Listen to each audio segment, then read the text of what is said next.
our instinct, when we think about 2018, when we think about issue advocacy, when we think about what we can do to change the world, is to say, if I just could talk to these people and talk some sense into them, then I could change the world and we could win the election. How many people, like, honestly, I'm one of them. How many people, like, sort of genuinely, that's your gut? Okay, great. Really, what the numbers and the math say, and I'm going to flip ahead here, what the numbers and the math say is that A, and the psychological behavioral studies too, it's listening, not talking, and that's the hardest thing to do because in our crocodile brain, our lizard brain, goes, when we go into a place of conflict, goes right into how can I convince someone using my words? I know you guys aren't saying this, so I'm a little bit putting words in your mouth, but this is like a thing that we do. How can I convince the person using my words? Not how can I understand them better and identify our shared values, even though, and you were sort of starting to say this, right? Like, there are people in these states who have shared values as us, but might articulate them differently. But my theory in the case, and part of what actually numerically went wrong in the Clinton election, for example, is that we relied on trying to turn out people who agreed with us instead of actually meaningfully listening to people in the middle who maybe would have agreed with us if we had listened more, not if we had talked differently. And so too many progressives, particularly with Facebook and email and that whole mobilizing strategy, myself 1,000% included, try to talk better instead of listen more wholeheartedly. So the last couple of things I want to get into before we actually give you some really easy and quick tools you can use to defeat your lizard brain when you're trying to do issue advocacy and electoral advocacy in the next few years, is a little bit about who we want to talk to turn them out to vote. So you can see on this slide, I don't know if you can see it because it's a little bit far away, but this is a grid of all the types of people that exist in this fictional state, whether it's Colorado or wherever we want to send people to win the 2018 election. All the different types of people who might be for or against our candidate, and then likely or unlikely to support. Who do folks think we want to talk to during the persuasion sort of like phase in a campaign? Who do we want to find and talk to shoulders down with a smile during the persuasion phase of a campaign? Any thoughts? We're going to hear from our friend in the lovely yellow. You think that who we want to talk to during the persuasion phase is the people who are undecided, and how likely are they to vote or not vote? Are they very likely, maybe likely, or unlikely to vote? I think people that are likely to vote but are undecided seem to me like they'd be a good place to go. Why? For people. Because they have the habit of voting, but Okay. right now they're not for the person that you're for or the issue that you're for. So my hope would be that if you listened to them and reflected their and found shared values, that then when it came time to vote, that they would be more affected by the message that you've given. That would be my hope. Gorgeous. And why do you care about efficiency, though?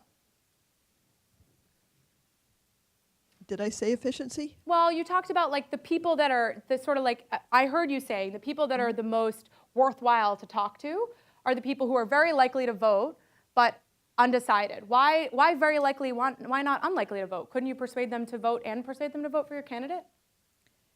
You're trying to I heard a laugh. to make two changes there. You're trying to both develop the habit of voting, which is hard to do. And once people do have that habit, they tend not to lose it most times. Yes. But if you're trying to change the habit of voting and the direction in which to vote, that seems harder to me. So our buddy over here, was it Nathan? Our buddy Nathan over here, he's not going to talk to the folks who are like not going to vote in the high school or college election. He's going to talk to the folks that are likely to vote but have issues that feel underrepresented, and he's going to listen to them and probably spend his limited time is his most precious resource, on that instead of on talking to the folks who like are smoking joints in the bathroom and don't vote. That never happens in American high schools, it's fine. Okay, fantastic. And so so that's like early on in the campaign, that's maybe the summer. Then you get to like the fall, and you're gearing up for get out the vote, and you're ready to rock and roll. Who do you want to talk to? Who's your target of folks to really turn out and vote when it actually comes time for get out the vote? Any thoughts? Let's go to right here in the green.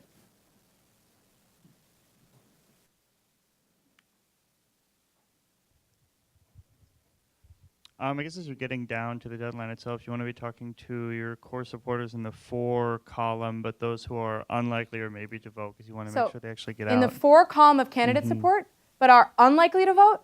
Yeah, unlikely. Well, unlikely or maybe, because at that point you can be pretty sure that the people who are very likely to vote in for you are going to turn out. And assuming you only have so many volunteers to go out and so many resources, Yeah. you want to focus on maybe the maybes or the unlikely, but you want to make sure that they're reminded or actually get to the poll. Yeah, gorgeous. Okay, almost. So I would say you probably want to, same point here, you almost got there at the end. You want to focus on the people at the very end when you're trying to win the election who are for your candidate and maybe likely to vote because it's less distance to move them.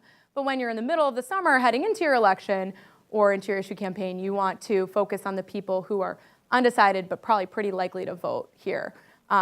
So what happens, I'm going back to Thanksgiving, what happens at many people's Thanksgiving tables? Who do you guys normally spend your time fighting with? Yeah, there's laughter. You spend your time fighting with like these guys or like really against your candidate but super likely to vote. One of the core problems of issue advocacy campaigns and electoral campaigns and the way humans work in the world is that it's a lot easier to spend time as individuals like fighting with these people who we're never going to change the minds of than it is to find and encounter, and this was to your point about how you want to spend next summer, to find and encounter the people who are actually movable heading into the election. So we're actually going to dig into some persuasion tactics, and then there's a worksheet. I don't think people here have it, but it is linked in the page. We'll send this out to everyone after here, the session 2 for the Resistance School page that actually gives you the questions and tools you need in your own congressional district to ask the questions about what is your voter registration makeup in your own district? How many people know what your voter registration makeup is in your own district? I have no idea, and I'm a political professional. I know it for other people's districts, but I don't know it for mine.